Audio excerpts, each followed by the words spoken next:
जी अस्सलाम वालेकुम दोस्तों। उम्मीद है आप सभी दोस्त बिल्कुल खैर आफियत के साथ होंगे और होम्योपैथी को भरपूर तरीके से आप एंजॉय कर रहे होंगे। My dear friends, today I will discuss with you a very important remedy regarding liver affections and especially in the last stages of liver problems। तो मेरे अजीज दोस्तों,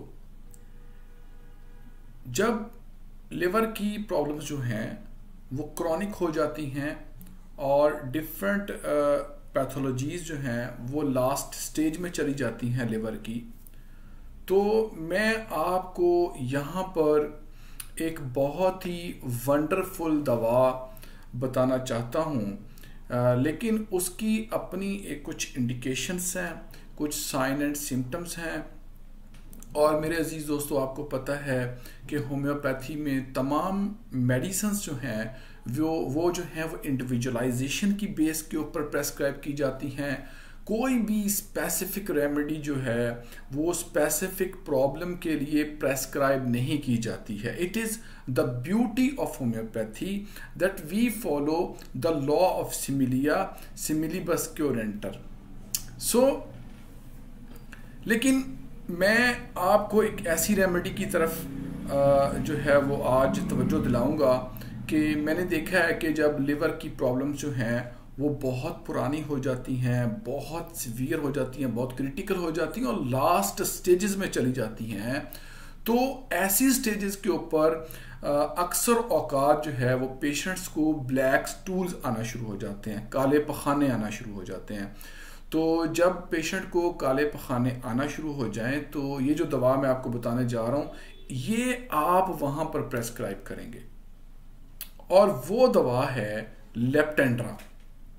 लेप्टेंड्रा जो है एक बहुत ही ब्यूटीफुल रेमेडी है in black stools, and we have so many other homoeopathic remedies which have this kind of black tarry stool like Leptendra, but the difference is very marvelous.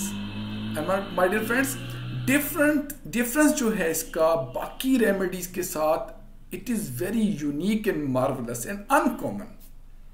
So वो difference क्या है? वो difference ये है कि लेप्टेंड्रा में जब लिवर अफेक्शंस जो हैं, लिवर के इश्यूज जो हैं वो बहुत क्रॉनिक हो जाते हैं और उसमें ब्लैक टेरी स्टूल, बिल्कुल ब्लैक जो है वो स्टूल पास होना शुरू हो जाते हैं, तो वहाँ पर मैंने कहा कि आप इस दवाई की तरफ सोचेंगे। लेकिन इसकी अपनी कुछ करेक्टरिस्टिक सिम्टम्स होंगी साथ में। वो ये होंगी कि पेशेंट जो है लिवर में पेन फील करेगा, डल पेन फील करता रहता है और पेट में एक स्टोमिक में एक एंजाइटी फील करता है, रंबलिंग और गर्गलिंग जैसी सेंसेशंस पेशेंट में होती हैं।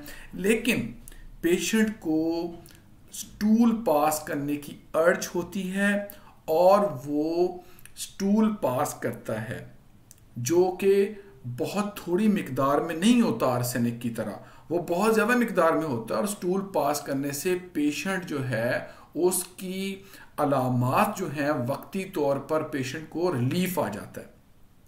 तो अगर आप ये देखें कि there is strong constant urging for passing stool है और आफ्टर पासिंग स्टूल पेशेंट जो है feels some sort of amelioration और उसकी अलामात में कमी आती है, तो आप यहाँ पर लेप्टेंड्रा को बड़े ज़बरदस्त यकीन के साथ आप प्रेस्क्राइब कर सकते हैं। और मैं आपको ये यकीन दिलाता हूँ कि अगर ये अलामत मौजूद है जो मैं अभी आपसे डिस्कस कर रहा था, और वो ये थी कि पेशेंट जो है उसको स्ट्रॉन्ग अर्ज रहता है टू पास द स्टूल, और जैसे ही वो स्टूल पास करता है वो स्टूल जो है वो मिकदार में भी ज़्यादा होता है और ब्लैक टेरी स्टूल होता है।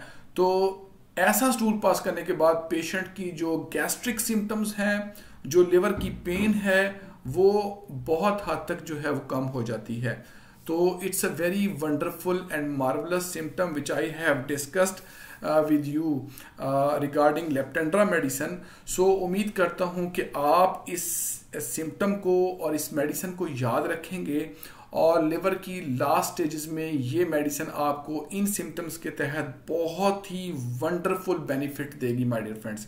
होप के आपने मेरी आज की जो वीडियो है इसको आप इंजॉय आपने किया होगा, और मैं ये समझता हूँ कि आप दोस्त जो मेरी शॉर्ट वीडियोस होती हैं इसको इस मोहब्बत के साथ देख रहे हो, जितना प्यार आप दे रहे हैं मुझे, इसके लिए मैं तहे दिल से आपका ममनून हूँ। और उम्मीद करता हूँ कि हम होम्योपैथी में यूं ही एक दूसरे से सीखते रहेंगे और सिखाते रहेंगे, और मेरी कोशिश रहेगी कि मैं आपके साथ बहुत ही प्रैक्टिकल होम्योपैथिक रेमेडीज़ और उनकी जो साइंस एंड सिम्टम है वो डिस्कस करूं, जो कि आपकी क्लिनिकल प्रैक्टिस में बहुत मुफीद साबित होंगी। तो अजीज़ दोस्तों, खुदावंद से मैं जो है वो दुआ करूंगा कि रब्बे करीम आप तमाम दोस्तों को ढेरों आसानियाँ अता फरमाएँ और ढेरों आसानियाँ तकसीम करने का शरफ नसीब फरमाएँ। अपनी दुआओं में डॉक्टर इखलाक रहीम को याद रखिएगा। खुदा हाफिज़।